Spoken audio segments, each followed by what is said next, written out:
and welcome to EverFree Radio. I'm your host today, Brushin Bones. And I'm your co-host, Moonlight. And today we have a very, very special guest, well-known and very renowned throughout the fandom, is our great pal, Pinstroke, author of the absolutely famous Past Sins, 6-star story on Equestria Daily, and story in which fan and character Nyx became most famous. How are you today, Pinstroke? Though you say famous, but some would call infamous. But we'll probably discuss that later. So yeah, hi, thanks for having me on the show, and la-di-da. Oh yes, at this moment, even though he cannot speak due to various microphone issues, we will also be hearing answers to questions directed at his co-author and good friend, Batty Gloom. Yes, the crazy Pegasus who is always weird. And he is writing a response. The dramatic pause is... And to answer your welcome, Batty says, it's probably for the best. I have a sore throat, so I'm a little hoarse right now. Oh, lovely. We're going to start this off with puns. Please not. That's the best way to start an interview, isn't it? No, not really. Well, I'm sure that everyone's going to want us to start off with the discussion about what is probably your most famous work at this point, and that's Past Sins. But before we go into that, I actually just wanted to start off asking you if you would mind introducing yourself and Batty for us. How you became friends, since I do note that on your little description pages that you made for yourself in the Google Docs and stuff like that, you said that you knew each other well before the pony fandom, and I was thinking maybe you could just give us a little insight onto how you two became friends, how you got involved in authoring fan fiction, and how you became members of the pony fandom. Well, the long and short of it is back, I want to say at least 4 years ago, Batty and I both frequented another writing site. And Batty's confirming it was about 4 years ago. And it was a writing site that had interactive stories where it's like you write a chapter, you leave a few options at the bottom, and then other authors can jump in and take off from there. And that's basically where Batty and I first met. Is we started having a good back and forth, just writing chapters in these interactive fictions. I see. So kind of like online run-ons? Basically that, and we started emailing each other so we could actually try to plan out these things we were doing with each other. After that, after that, about the spring of last year, we both got busy with other things, and then we happened to run into each other again on Equestria Daily. I had just posted my first My Little Pony fanfiction there, which was Better Living Through Science and Ponies, and I became aware that he had written something and put it on there, which was the Truth About Pinkie Pie story, where he takes us down a wonderful road where we find out that Pinkie Pie is an escaped Looney Tune, or at least a cartoon from the classic eras of black and white. That strangely makes sense. That explains a lot about Pinkie's character. Yes. That's something you have to learn about Batty, is he will have ideas that are very strange, and he will figure out a way to explain them completely and in canon. But yes, that story was all based on one quote from a person on a blog when they were describing the show, if I remember correctly. I see. Now, forgive me, but I'm a little curious. I detect a bit of an accent in your voice. Where exactly are you from, Pinstroke? That is the weird thing. Some people hear accents in my voice and some people don't. I am actually from the grand old state of Wyoming. So yes, that completely narrows the population of the world down to about 500,000, and I'm currently living in a city that has 6 times that. So wonderful change in environment. But yes, I grew up in Wyoming, so sometimes I have an accent, sometimes I don't. I really don't know what to say to that. I see. Well, that aside, thanks for telling us a little bit about yourself. We're trying to take some turns here with the questions to keep it kind of on an even pacing. So, Moonlight? So I'm kind of curious. How did you and Batty Gloom respectively get into the pony fandom? Well, Batty will probably have to type out his answer because I don't remember his story exactly. He can start doing that while I answer it from my end. I was working my senior year here at the university. I'm currently a master's student. I finished my bachelor's last May, and I was working on my senior games project because I'm in the games program at my university. And the project was just to, as a huge team of programmers, make a cool game. And it's from that team of programmers that I started hearing about My Little Pony. A few of them were really adamant about it. Our tech lead was modestly adamant about it. He's now my roommate as he's finishing up his bachelorette because he was a spring admit.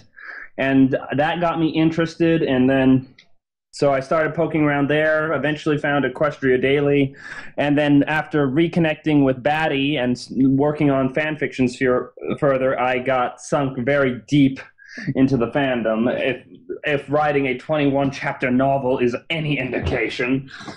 I believe that qualifies as an indication. Indeed. Not to mention let's see, Better Living was 9 chapters, Creeping Darkness was, I think, 14, and then I have a few one-shots that are floating around. And so, yeah, I'm neck deep in it, but it's good. It's all good. It's a wonderful, wonderful way to vent creativity. Oh, well, that actually that brings up an interesting point. Mm-hmm. In a previous interview that we have done, interviewing the author of famous Pony Story Progress, he revealed to us that he prefers to write one shots. Now, you're mentioning of that the fact that most of your stories actually have a great deal of chapters. Do you prefer to write these epic or grandiose novel-sized tales, or do you really prefer to keep it simpler? It all depends on the story itself. If I can get the idea I want out in a single chapter, then I get it out in a single chapter. An example of this would be Drop of Moonshine, which was me just having fun with Celestia and Luna and making them drunk. Oh my. I remember that fic. But if it's something that needs more chapters, more pages, then I'll explore it to a full extent. And now, to roll back to your other question about how to get into the fandom, Batty just finished writing out his response, and he says, yes, I first heard about it from an article before it aired. I sarcastically said to myself, they'll make anything these days, not knowing it was remade 4 times already. When I first saw the promo images, I was freaked out. Eventually, I saw CR's Pinkie Pie in 5 seconds, and since I respected that guy's opinion in animation, I gave in and gave it a shot. Watched all the available episodes at the time, which was 20, and then I realized with horror that I was a brony. And then Batty Gloom was a brony. Also, to answer the second question, which was asked after the question of fandom, he prefers to write longer stories, which I am well aware of because I'm helping him with I help him with his writing just as much as he helps me with mine. So, very, very collaborative team. I see. Well, that's good. That's the best kind of team, in all honesty. Well, on the subject of writing, I can tell that you guys obviously enjoy it, but do you write anything other than pony fanfics? Way back when, I think I want to say early high school or middle school, I did write fanfictions for other things. I'm not going to reveal those at the moment, though, because that will date me. But I have written other fan fictions. It's just I hadn't touched that genre of writing for years until My Little Pony came up, and then just like, oh Lord, I'm inspired. I'm inspired by the ponies. I see. I thought it was curious that Batty Gloom said that CR was the one who got him into the pony fandom, basically with Pinkie Pie in 5 seconds, because coincidentally enough, CR is also responsible for my entrance into the brony fandom, as I saw his Let's Play of Story of the Blanks and was so curious about these characters that I decided to look into it, and after watching the first 2 episodes, I was hooked. So it seems like CR is quite the guy when it comes to basically bringing people into the herd. Yeah. He didn't get me into it, though. Now, as far as fiction writing goes, now you said you weren't going to talk about the other kinds of fan fiction that you go into because it would date you. But do you do a lot of original fiction writing outside of the fan fiction spectrum? Just original fiction? Well, not recently, because what writing time I've had spared has been going into the pony-related fics, because I'm still going to school, still TAing classes. I've got a semi-full schedule, so what time I can get out, I generally find myself wanting to write pony stuff. Before that, I have tried my hand at original writing. I wrote a few unpublished fantasy novels in high school that those who read them really enjoyed. I look back and think those plot lines were a little bit dry and straightforward, but hey, it's all practice. It's all good practice. Practice never harms anyone. Unless you're practicing cutting someone. Let's not go into that. Sorry, I had to be a smart flank right there. I see that Batty's response to the question is that he didn't write anything before the website with you, and these days mostly just pony and a video game idea he wants to work on. And this is interesting now. I think that perhaps we should think about interviewing CR at some point, because Batty says CR is indirectly responsible for Nyx. Is that true? Well, I think he's saying indirectly, because if CR hadn't gotten Batty into the fandom, he wouldn't have pulled me down neck deep in it, and thus the two of us together would not have created Nyx. I see. Beyond that, I don't know what he's talking about. As he mentions, he's the crazy one in the pair. I managed to guess it. I managed to guess it exactly. I got closest to the price without going over. Aren't I lucky? Well, now I guess that means that the people that they can either praise or blame from this point forward for Nyx's creation would be CR. Word of warning to you, CR, if you listen to EverFree Radio. I apologize, but well, since we already went to the subject of Nyx, how was Nyx created exactly? Well, if you want the full sorted story, Nyx originally started off not in Past Sins, but in another fanfiction of mine called Creeping Darkness, and where I used her much more as just a plot device and as a representation of the last of Nightmare Moon's innocence. And she only appeared in the last chapter or two of the story and basically had a handful of lines, so not really something developed at all. But after touching on the idea in that story, it kind of latched onto my brain and wouldn't go away until I explored it further. And that's how Nyx got to be more developed, and basically how we got Past Sins. Is it kind of a kernel of an idea got implanted in my brain from my own writing of Creeping Darkness. Batty wanted to add in, it should be noted that in pre-writing for Past Sins, Penstroke originally wanted Nyx and Nightmare Moon to be two different characters. I thought it would be more dramatic if Nyx was Nightmare Moon Reborn, and after writing a pros and cons list for both sides, Penstroke gave in, and here we are with the current version of the story. I see. I'm honestly surprised, Batty, you didn't pull out your modified Wheatley quote you put on the comments of Creeping Darkness.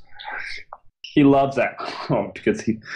It's curious that you two say that you wanted that originally Penstroke wanted Nightmare Moon and Nyx to be two separate characters, considering the fact that in the context of Past Sins, Nightmare Moon has become a separate entity from where she was, which was, of course, as a part of Luna. So that being said, how does all of this detail that you put into creating this character, developed based on the concept of Nightmare Moon, how does that make you feel about the latest episode with Luna involved, Luna Eclipse? Well, thankfully, Luna Eclipse didn't atomic bomb everything. about the only thing that's done, it actually, in a way, somewhat validated what we were doing, because I'm going to put up a spoiler alert here. I'm about to discuss something from the last few chapters of Past Sins. But in the last few chapters, we have Luna basically age progress, or something equivalent for an alicorn, so that we basically gave her the flowing mane, the taller stature, made her more equivalent to Celestia.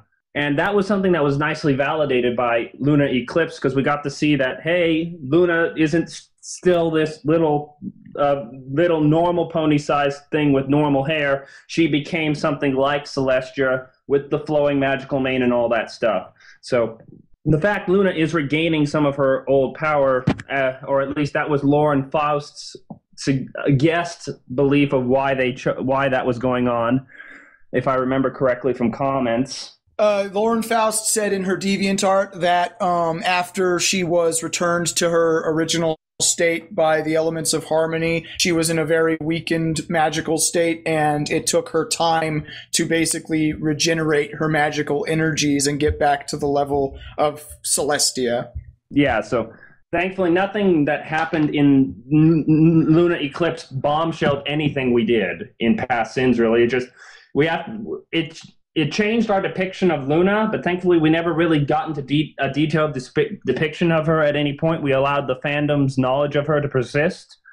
So then it could have been a lot worse than it was. Let's put it that way. they could have done a lot to bombshell us with that episode, and thankfully they didn't. There's still a lot of Season 2 left, so that can easily change at any point, but let's be optimistic, shall we? On the subject of not necessarily bombshelling it, I found it curious because since we've already given some spoilers to the later parts, I recall that when Luna mentions that shape-shifting ability was something developed during her time as Nightmare Moon and she doesn't herself possess it, what did you think, what went through your mind when you saw in Luna Eclipse that Luna could shape-shift? That it's a minor we can keep doing what we're doing at that current stage of the story. Yes, but when Batty and I are Batty has it right. When we saw that, it's like, well, we better edit that part. And something we're saving, and this is going to actually be the first time we announce this, so you get a little exclusive EverFree radio. But Batty and I are keeping careful track of what's going on in Season 2.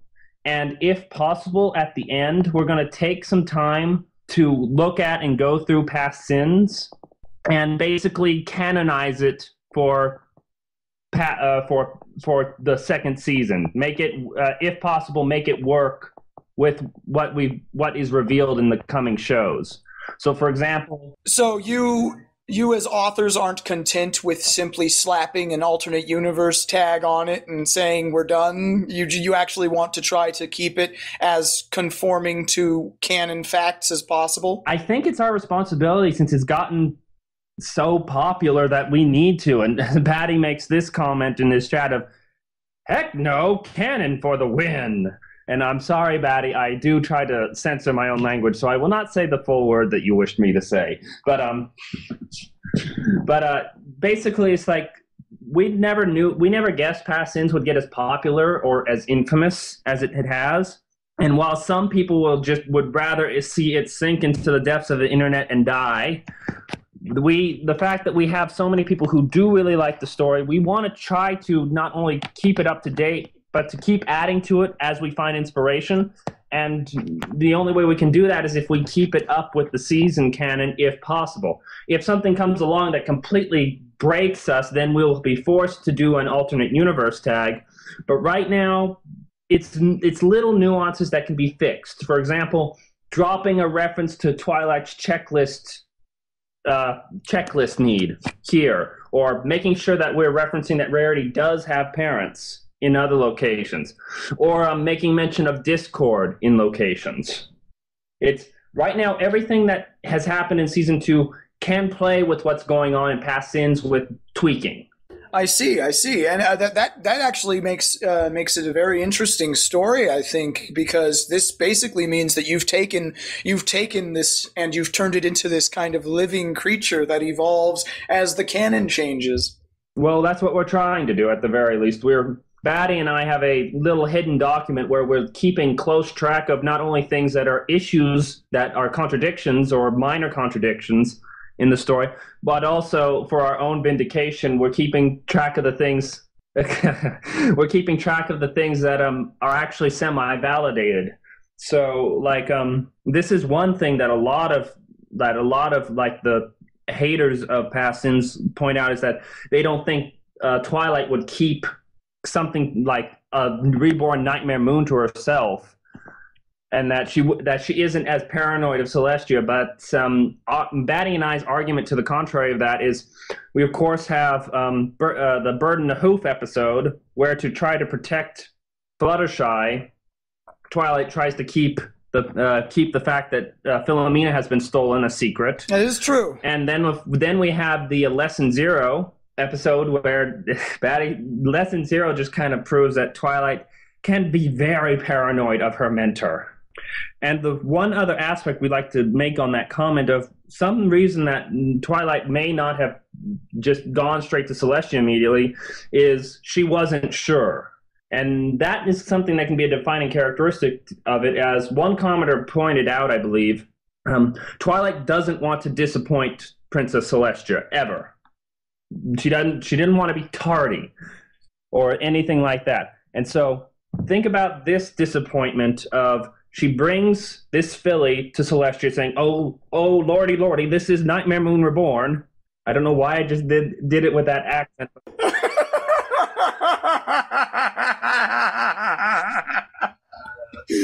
Rolling with it. And then she finds out that her beliefs were wrong and this is just some lost filly. That could arguably be something that she'd be afraid of, is bringing something to Celestia that isn't a big emergency. On the other hoof or hand or whatever you want to say, she not being sure of whether or not Nyx was Nightmare Moon. It's if Celestia tries to play it on the safe side and wants to lock up, banish to the moon a innocent filly, that's just as bad. To quote, I forget I don't know where this comes from, but I believe it is better for 10 guilty men to go free than for one innocent to be unjustly punished. I believe that is the saying. Yeah, I don't know where the saying comes from, but I believe I quoted it correctly. So that's the reasoning that I gave for Twilight's actions. And some people find that really OOC, because it's like, oh, she would go Celestia straight away. Maybe they're right, maybe they're wrong. Unfortunately, if she goes to Celestia straight away, that breaks down the story. And that's all I can say to that. I see. Oh, and Batty would like to make a note that some of the very, very, very, very passionate haters of Nyx like to think that she should have killed Nyx on the spot. And I agree with his what? Because seriously. That's very harsh, and I can only, considering the fact that canonically we've only ever seen Celestia be very kind and understanding, while she's got this very trickster, Trollestia element to her at times, she's always really played the role of the kind-hearted and understanding mentor. So the whole tyrannical Celestia that a lot of the fandom seems to think exists kind of has always confused me as a reader. Yeah, and that was something we were semi-playing with in the original version of the Chapter 10 of Past Sins, which is a touchy chapter for many readers. the original, it burns, to quote Batty. We had Celestia playing more the tyrant, the more I'm doing this for the good of Equestria without really any remorse, and that was something a lot of people really didn't like. But that was something we fixed in the second revision, where we brought it to the point that Celestia is doing what she feels is best because she's afraid. Something I explored when trying to define Celestia's motivation for that is, while many people see her as infallible, I am not saying that word right yet, but we'll continue on anyway. Infallible. Thank you. Is that 1,000 years ago, Luna became Nightmare Moon because she was feeling underappreciated. One could argue that's something Celestia could have prevented if she had chose to act. In the way that I interpreted it for Past Singe is she wanted to believe that her sister would kind of get out of the depression herself, that she would be all right. And then she was proven wrong, and through not acting, she allowed Luna to become Nightmare Moon. Now, 1,000-some years hence, she's having to face the threat of this Nightmare Moon character again, and she doesn't want to just sit on the sidelines again, because that's what let Nightmare Moon take over, or that's what allowed Luna to become Nightmare Moon in the first place, is the fact that she didn't do anything. And so it's kind of her... I took her from one side of the spectrum to the other of she was being very trusting originally, and now she's being very paranoid about it. To the fact that she does not... She's overcompensating. Yes, exactly. She does not want to give something that could be Nightmare Moon a chance. But at the same time, she's conflicted because she has seen Nyx with Twilight. In the first few chapters of the story, before Celestia could start to question what was going on. She met Nyx just as an innocent, if a bit timid filly, and thus when she starts to realize and think out the facts that this Nyx could be Nightmare Moon, she's hit with the conflict of, even if she is Nightmare Moon, she's not acting like the Mare I used to know, and thus she's become conflicted of, this is a threat, but at the same time, it's not Nightmare Moon could have changed kind of situation. Not even Celestia can combat the power of the Daw.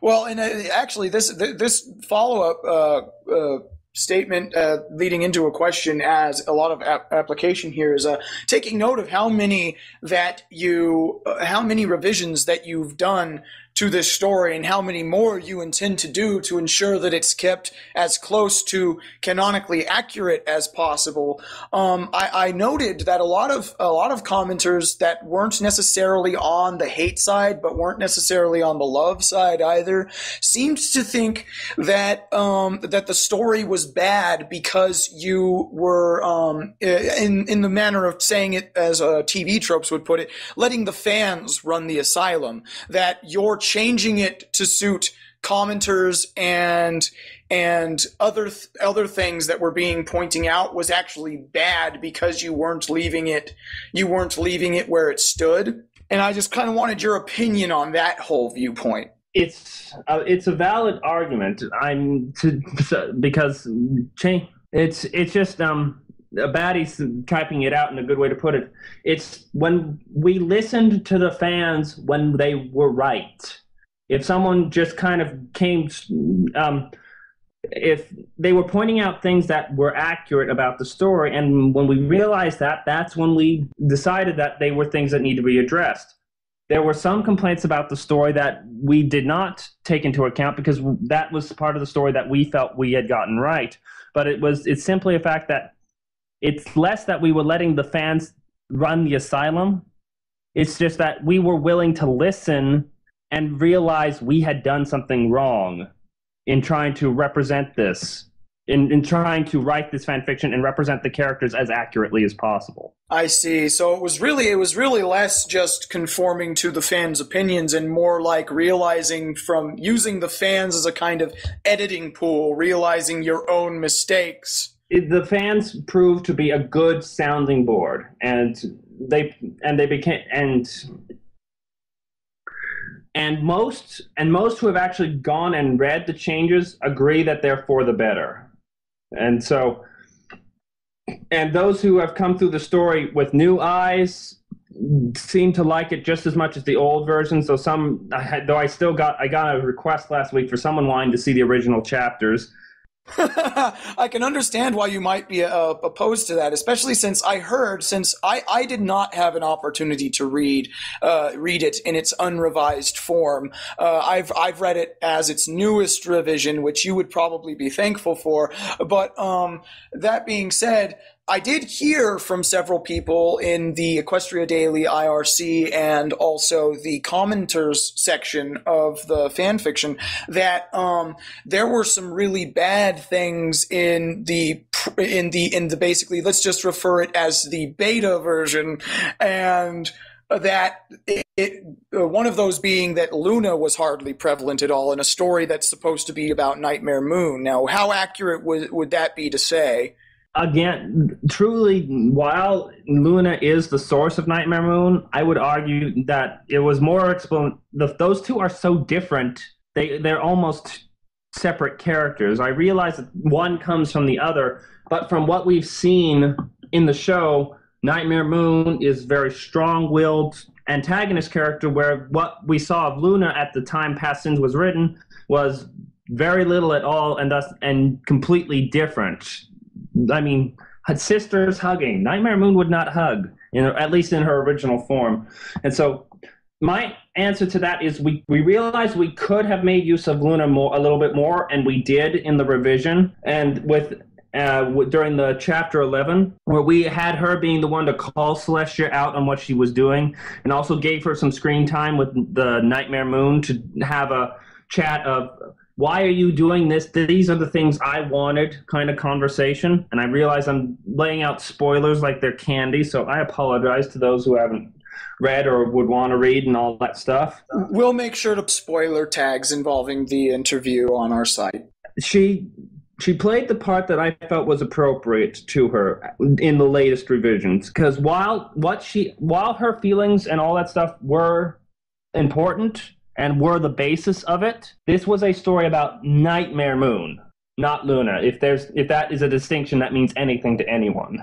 Well, and in all honesty, a lot of the hate in that regard has probably come from the fact that Luna has a massive fan base, despite prior to Luna Eclipse only having some of the shortest screen time and dialogue in the entire series. And so they were probably looking forward to something big and epic, like a showdown between the former and the new, the old Nightmare Moon Luna and the new Nightmare Moon Nyx.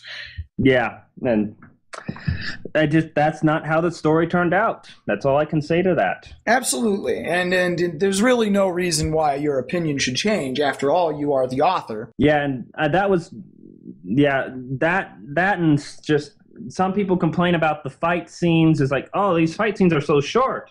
Well, this story was meant to be more of a character study of Nightmare Moon and what would happen if she had an opportunity and had a reason to change. It was a redemption story for Nightmare Moon beyond I got hit with a rainbow. Hey now, if you've ever seen any of those Generation 1 stuff, you know that rainbow can tear stuff up. Yeah, I as I've been told, but still, that's not as satisfying as seen in Lesson 0. That rainbow. Yes, the rainbow may be all powerful, but still, it's just the rainbow played its part in there at some point, though it was a fickle failure because of Trixie. But yeah, it felt like that was a little too easy for her, and so I don't know. It was a story that I wanted to explore, and I ended up exploring it very in depth. Of course. Now, that being said, I do have a little bit of a curiosity here, and this question was relevant. This question was relevant considering that you guys have said that you intend to basically continue editing the story as the seasons progress and new information about the characters is revealed, so that it stays as closely matched to canon as possible. Now, that being said, is there any possibility in the future, depending on how later seasons might turn out, that you'll be writing a sequel to the story? It all depends if I get hit by the inspiration for it. Batty points out we're already writing some things that could be considered sequels, but they aren't of the epic length that Past Sins proper is. They're side stories, as I mentioned in my letter to the readers at the end of chapter 21.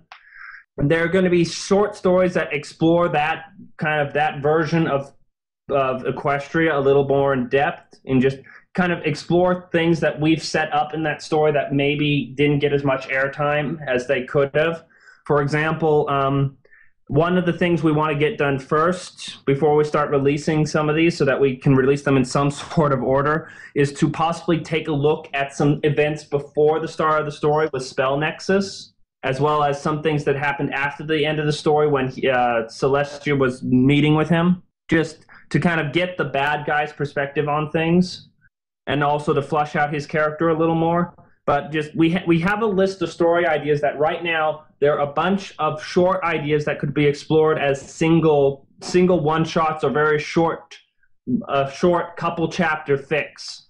And so you're waiting for something a bit more of the epic length so that it complements the starting story more? That is what I would consider a proper sequel. What we're currently writing are side story sequels, and while I'm hoping people will love them just as much, there are things that will affect the universe but won't be of the grand epic scale of that Past Sins is on its own.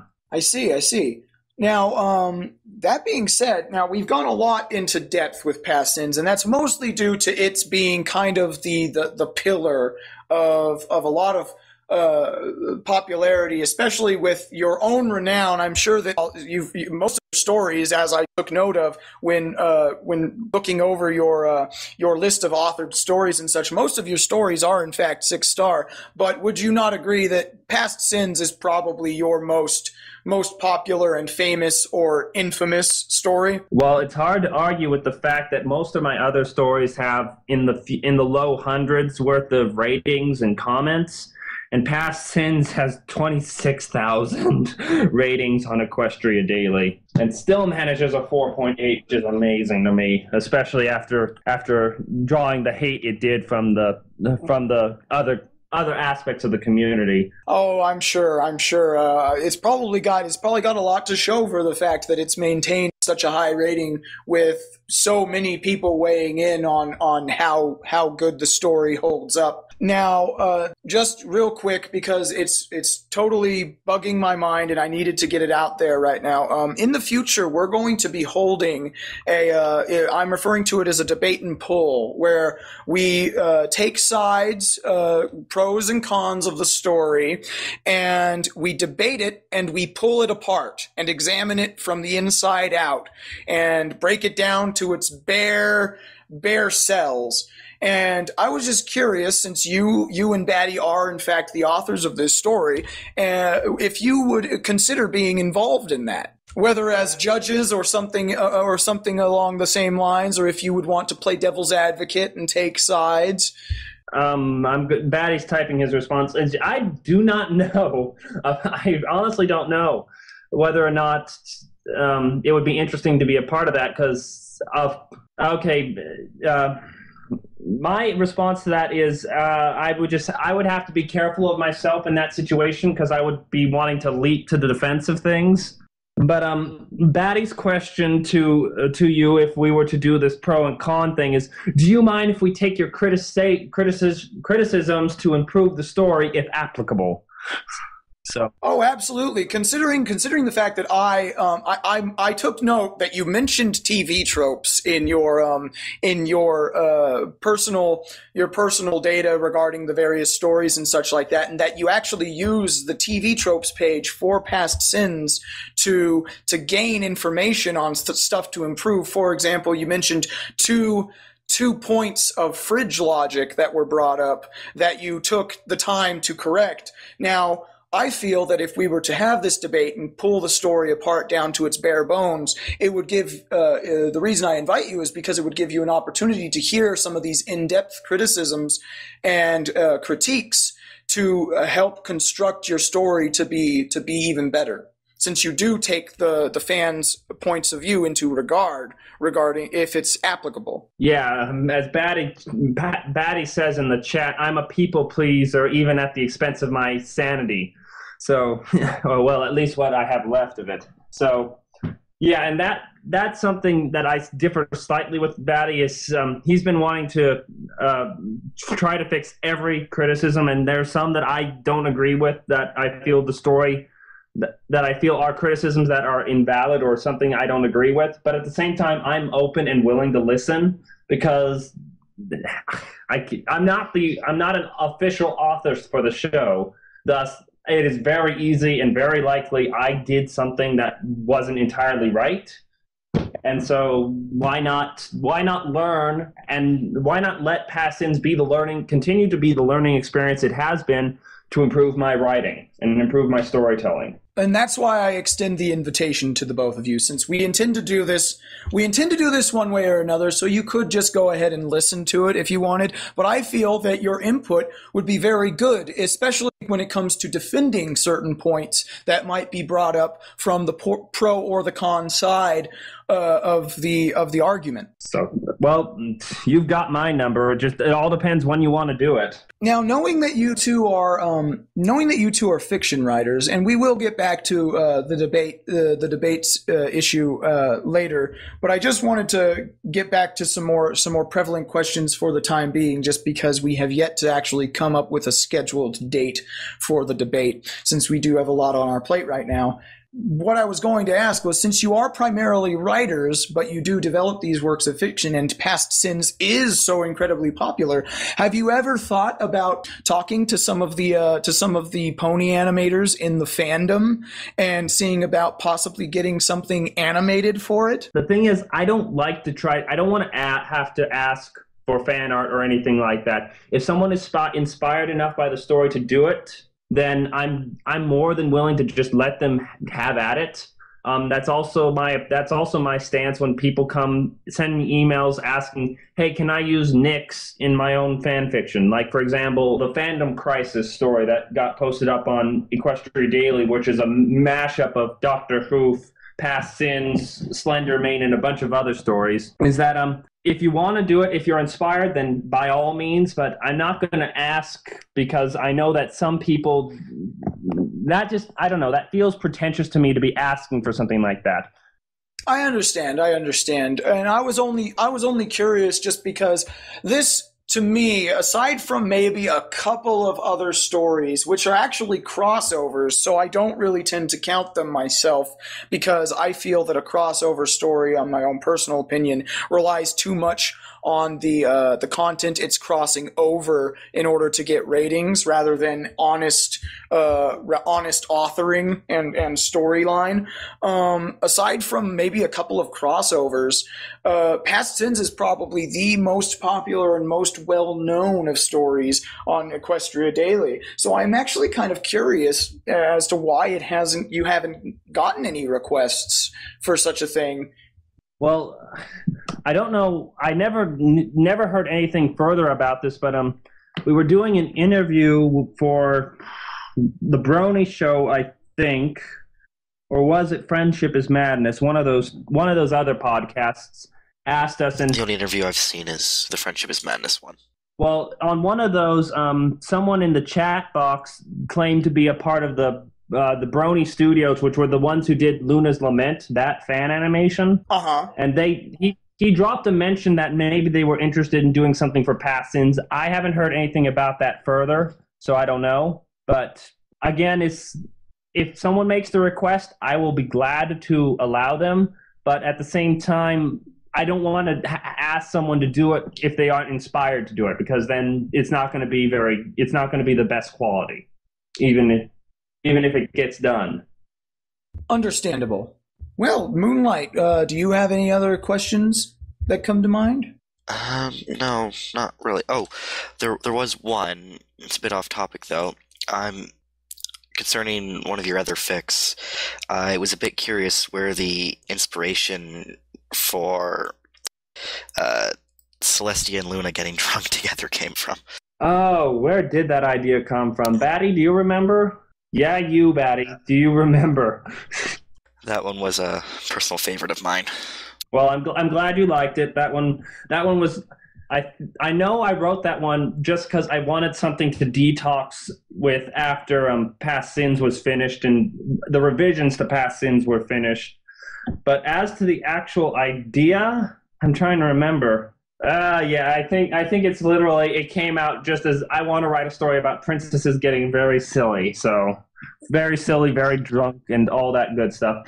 That and for some reason I got tickled by the idea of moonshine. It's actual liquefied moonlight. And thus something Luna makes, and thus Celestia and Luna and all that good stuff. What? Liquefied me? Speaking of which, Bones, guess what we're reviewing next time? Are you reviewing Drop of Moons? Yep. That one? Well, all of that being said, there is one other thing that I would like to say, and this is partially a criticism and partially just a confession of my own, and that's that while the only story I actually have read of yours is Past Sins, it took me a long time to finish, and that's because for me, and I don't know if it was just my personal taste or if there were specific writing conventions that were bugging me about the first 2 or so chapters after the prologue, because I read from the prologue to the end of chapter 2, and it was a struggle. And because I wasn't enjoying it, and I'm going to admit that, but once I was able to push through it, I was able to enjoy it more. And then I read all of it. And so now I'm probably going to look into your other fix soon, but we're probably going to bring that up at some point in the debate and pool, just that like there might be something in there that perhaps you guys have missed that could use a little bit of work, whether it be pacing or the characters. Yeah, that's the difficulty. Is it's difficult for an author to see the issues with his own work because he's been staring at it for too long. So yeah, I know how that is when you sit there for about an hour wishing writing to appear on the screen because your fingers aren't moving. I'm not really much of a writer myself. I'm more of the artistic type, but the same holds true for artwork. Now, with all that being said, I believe we're about to draw the interview to a close as we're starting to get a little bit of dead air here. I think we've run out of pretty much all of the questions we had in mind for you today. So is there anything else that we could think up to go out on, or are we ready to call this to an end? Well, I don't have any questions for you guys because that would be the reverse of what we were doing here. So we should do that sometime. Hold a reverse interview. A reverse interview? All right, then we'll go ahead and call this a day. Thank you for joining us here on EverFree Radio for the interview with Pinstroke and Batty Gloom. I am Brushin Bones. I'm Moonlight. And we'll get back to you next time here at EverFreeRadio.com.